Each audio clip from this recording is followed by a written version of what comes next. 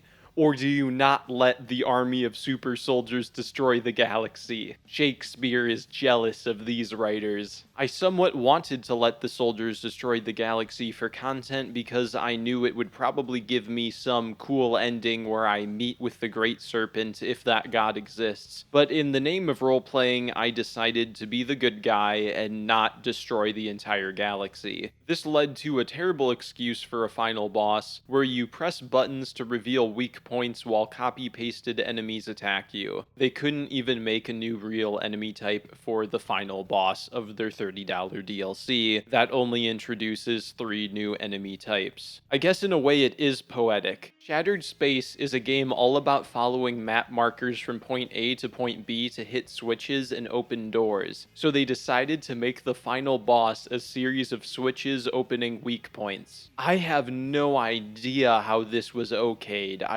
I cannot understand it. After hitting the switches, you escape the Citadel and see one of the only cutscenes in the entire game where it explodes while you faint. You wake up to find the leaders of House Varun discussing what they should do next, and as the chosen one, your voice is equal to that of a house leader, so you can have them either restart their crusade of murdering random people for no reason, or you can have them choose peace. I chose peace because I had already destroyed their army of super soldiers, but I thought, I wonder what will will happen if I go back and choose the evil route? Will there be a Great Serpent Wins ending? Could I maybe turn myself into a ghost and have an encounter with the Great Serpent himself? I think everyone was anticipating some sort of encounter or answer with what this serpent god always was in the DLC. I had assumed that they left out this major religious faction from the base game so that they could flesh out the serpent ending. I loaded my save and decided to be an evil guy. I made my way to the top of the Citadel with Anasco,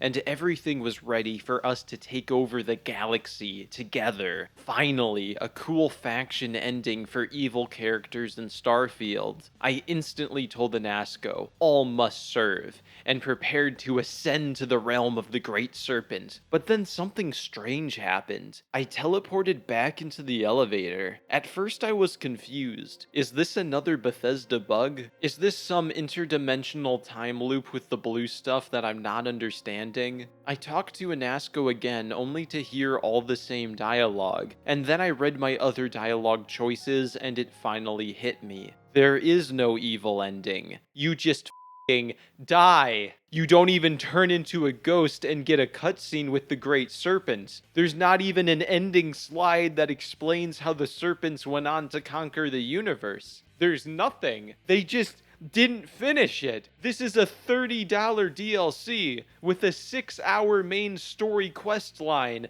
that is mostly dialogue, and it took a year to make, and they didn't bother to finish the evil ending. I genuinely, I have never been this baffled by the laziness and incompetence of any game that I've covered. This is just the next level. Because it would be one thing if it was just bad, but it's bad and short. The main story quest is basically just 5 real missions long and a couple extra missions that are just dialogue. You would think that they would have the budget for all of their hundreds of developers to just make an encounter with the serpent for evil characters, even if you don't let them play after. You could at least do anything. You could at least do anything. Ugh.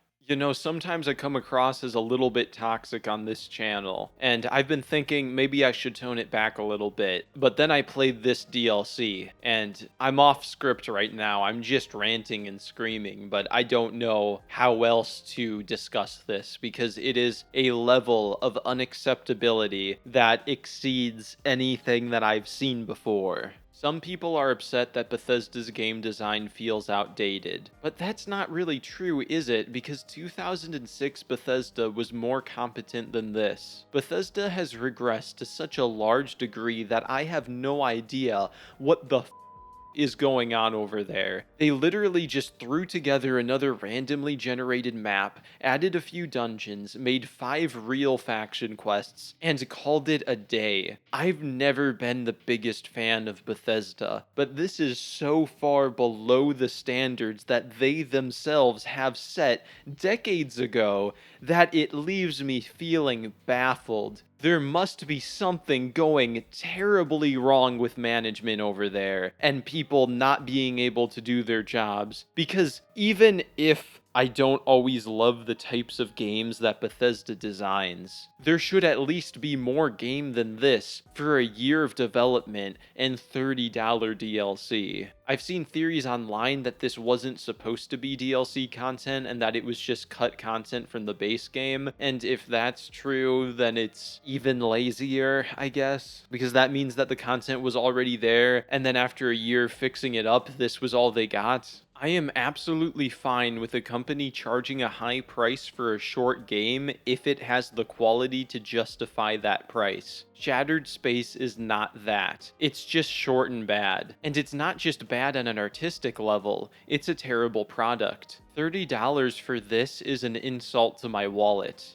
I think I've begun to see Bethesda as the game developer equivalent to a Lolcow YouTuber. Back when YouTube was new, it was a lot easier for creators with low quality content to stand out who could never become popular today, and these lower quality creators are called Lolcows. I see Bethesda as the Lolcow of game development. Let's be honest for a second. Gamers and critics alike are obsessed with open world games, to the point that millions will overlook a game's flaws flaws if it's open world. Bethesda got in on this open world trend before it was popular, and people forgave the flaws because they were doing something that no other studio was doing at the time. Now just about every popular game franchise has gone open world and outdone Bethesda in every way imaginable, making it impossible to ignore the flaws. I wholeheartedly believe that if Bethesda were to try to make it in the games industry as a new studio starting out in 2024, that they wouldn't survive past their first release. When you break down a Bethesda game into its individual parts, the only things I think they do well are environmental art and music. The programming is obviously terrible. You can't even beat a 7-hour Bethesda DLC without a few crashes and bugs, and most buildings in a city are only accessible through a loading screen. Need I remind you that The Witcher 3 came out 9 years ago and already had a vibrant city with no loading screens on doors? I find a lot of the character writing in Bethesda games to be boring, and the plots are predictable with overly simplistic moral choices. The combat balancing is non-existent, the enemy variety is bad, and the combat mechanics are extremely basic. It's difficult for me to give a studio like Bethesda constructive criticism when the problem is most of the game. I hope that The Elder Scrolls 6 will be at least as good as Skyrim, but will that be enough when it releases in 2028 and it's still being outdone by games that are a decade old? The weird thing about Starfield discourse is that just about every critic says the same main points in every video. My criticisms are similar to Nakey Jakey's, whose complaints are similar to Angry Joe's, whose complaints are even similar to IGN. This is because Starfield's problems are so glaring that it's hard not to come to the same conclusion as everyone else. Of course, if every Starfield video has the same talking points, then it doesn't make sense why they're all so popular. Wouldn't people get bored of hearing the same stuff on repeat? I think the answer is pretty simple. Everyone agrees on why Starfield is bad, except for the people who need to hear it most. Bethesda. We're all shouting obvious complaints at Bethesda about why their games have been getting worse, but they don't listen, so we shout louder, and Shattered Space is proof that Bethesda still isn't listening.